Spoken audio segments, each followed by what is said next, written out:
Hi guys, welcome back on my channel. Semen के channel में आपका स्वागत है। पायल मलिक देगी बच्चे को जन्म या नहीं? जी हाँ, ये बात जो है अभी सोशल मीडिया पे भी वायरल हो रही है। जब से पता चला है पायल मलिक प्रेग्नेंट है। थोड़े महीने पहले भी ये बात वायरल हुई थी कि पायल फिर से प्रेग्नेंट हो गई है। और फिर ये वायरल हुई थी कि कृतिका प्रेग्नेंट हो गई है। अब जो है अभी रिपोर्ट के साथ अरमान मलिक दिखाते हुए नज़र आ रहे हैं। रिपोर्ट्स की पायल जो है वो फिर से प्रेग्नेंट हो गई है और 8 या 10 महीने आई थिंक वो प्रेग्नेंट है। तो पायल का मुंह तो बहुत ही ज़्यादा खुश है और पायल खुश भी नज़र आ रही है इस बात से। और पायल का कहना है कि गुड्डू चाहते हैं कि ये बच्चा दुनिया में आए।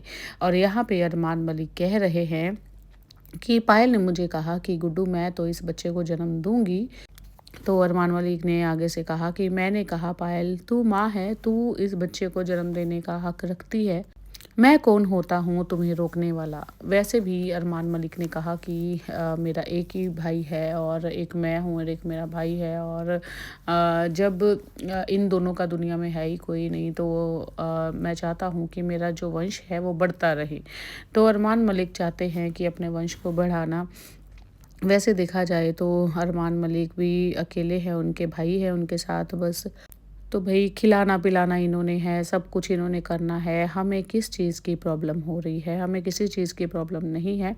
चाहे ये 5 बच्चे पैदा करे, चाहे 10 करे, 2 बीवियाँ हैं और तीसरी का तो आपको पता है नाम चल ही रहा है लक्ष्य का। और लक्ष्य जो है वो वैसे भी वकील को कह चुकी है कि अगर मेरी शादी नहीं होती तो ये ज़िम्मेदार होगा। वो ख़राब हो रहा है। चौथी बीवी लक्ष्य को कहा जाता है और लक्ष्य ये कहती है कि जो वकील ये बात कह रहा है अगर मेरी शादी नहीं हुई तो वो जो वकील है वो ज़िम्मेदार होगा।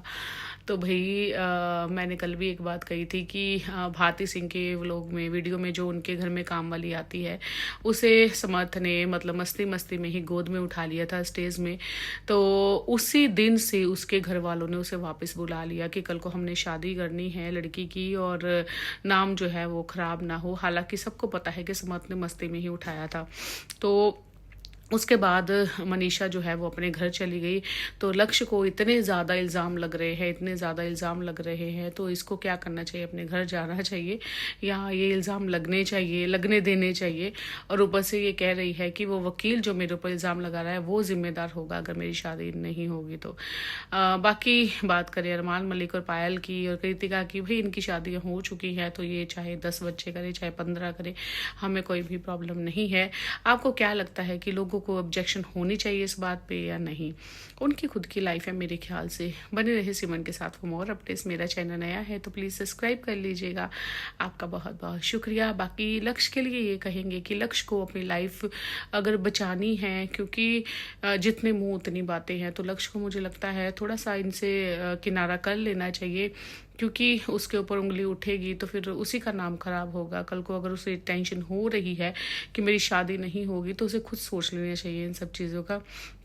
अगर नॉर्मल घर में भी अगर कोई आदमी है और 2-3 औरतें हैं या कोई भी है तो हम बहनें ही हैं। हम बहनों के सामने ही अगर हमारे भाई को ऐसे जिम करते हुए टाइट के आगे से कोई पकड़ेगा, ये लड़की पकड़ेगी, हम भी कहेंगे भाई ये क्या हो रहा है, क्या हो रहा है। इनके घर में कुछ नहीं ऐसा होता। तो फिर इन सब चीज़ों से खुद ही बचना पड़ता है ना कि लोगों वो कहते हैं ना कि कहने का मतलब ये है कि आप किस किस का मुंह बंद करोगे। तो तभी बड़े बुजुर्ग जो यही कहते हैं कि भाई अपने आप को बचा लो जितना बचा सकते हो। आपका क्या कहना है इस बारे में बताइएगा ज़रूर। बने रहे सिमरन के साथ for more updates. Thank you for watching.